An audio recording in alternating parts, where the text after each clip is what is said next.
पाकिस्तान जिंदाबाद, इसमें पूरे जो मैं मैसेज पढ़ा है इसमें मैं आपको मेन बातें बताता हूं। एक, विराट कोहली की तरह इन्होंने भी ट्वीट करके रिजाइन कर दिया।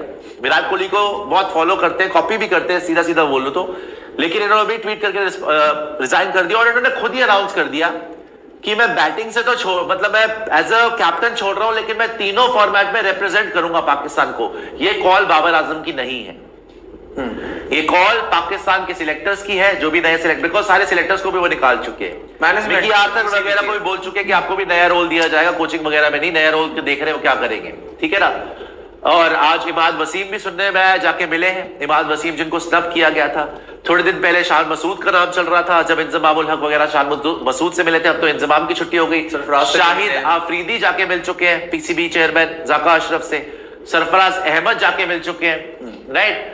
तो बड़े सारे नाम चल रहे हैं, उमर गुल का नाम चल रहा है बॉलिंग कोच के लिए, बड़े सारे नाम चल रहे हैं। मगर बीच में जो दो मोटी बातें मैं आपको बताऊं, एक तो ऑब्वियसली बाबर आजम ने, अच्छा ये भी चल रहा था कि बाबर आजम को वनडे और टी20 कप्तानी से हटाएंगे, लेकिन टेस्ट कैप्टन वो ही रहेंगे, बिकॉज अभी ऑस्ट्रेलिया की सीरीज कब होने वाली है? दिसंबर में, लक्षित 7 दिसंबर से 7 दिसंबर से आपकी ऑस्ट्रेलिया की सीरीज है, जहां पे हमेशा ये लोग हार के आते हैं। उससे पहले अगर टेस्ट में भी हट गए बाबर, तो ये बहुत बड़ा झटका है पाकिस्तान क्रिकेट को, बिकॉज लोग समझ रहे थे कम से कम टेस्ट मैचेस में तो ये रहेंगे, लेकिन इन्होंने तीनों फॉर्मेट से रिजाइन कर दिया, ठीक है ना। इनको कप्तानी करनी नहीं बेसिकली, अब क्योंकि उनकी बैटिंग भी खराब हो गई थी, दिख ही रहा था, बैटिंग इनसे हो ही नहीं रही ना। टी20 में भी बाय द वे इनकी जगह नहीं बन रही, जिस तरीके की बैटिंग कर रहे थे। अब इन्होंने खुद ही अनाउंस कर दिया कि मैं तीनों फॉर्मेट में एज अ प्लेयर रिप्रेजेंट करूंगा। भाई ये कॉल पाकिस्तान क्रिकेट बोर्ड की है, और यही बात आ रही थी कि पाकिस्तान क्रिकेट बोर्ड फोर्स कर रहा है बाबर।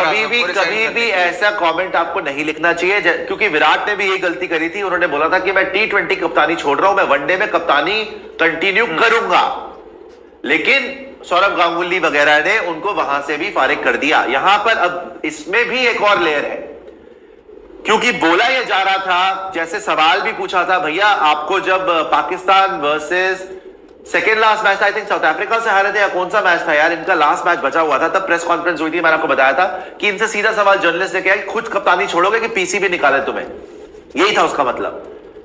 तो अच्छा ही हो गया कि इज्जत के साथ, मेरे ख्याल आज पीसीबी से मिलने भी गए थे जी। इन्होंने ये भी सुनने में ये आ रहा है कि बाबर आजम ने ये भी इंक्वायर करा, भाई मेरी चैट कैसे लीक हो गई, हाँ उसके बारे में जो मैंने व्हाट्सएप चैट थी मेरी वो कैसे लीक हो गई। लेकिन लाख बातों की एक बात यही है कि आज पीसीबी की मीटिंग थी, बाबर आजम गए भी थे, तो बात यही हुई होगी भाई आप खुद ही रिजाइन कर दो, हम निकालेंगे, अच्छा नहीं लगेगा, खुद ही रिजाइन कर दो। तो उन्होंने खुद ही ट्वीट कर दिया। हालांकि ये ट्वीट्स वगैरह कभी भी प्लेयर्स को खुद नहीं करने चाहिए, इसका मतलब है कि सब कुछ ठीक नहीं है, हाँ। ये हमेशा बोर्ड की तरफ से, हमेशा बोर्ड की तरफ से आना चाहिए।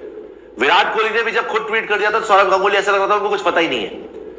तो लक्ष्य देखिए, ये तो होना ही था, हमें पता ही था, जब से ये इनके बुरे हाल हुए थे वर्ल्ड कप में, ना तो विद द बैट इनसे कुछ हो रहा था, बाकी भी इनके सारे प्लेयर्स, शाहिद आफरीदी ने सीधा सीधा बोल दिया भाई इनकी कप्तानी ने हमें जिताया नहीं है, इनको कप्तानी आती नहीं है बेसिकली, और बैटिंग भी जो है इनकी 50 रन बनाते हैं, 3 को नहीं जिताते, बाकी भी सब यही बोल रहे थे।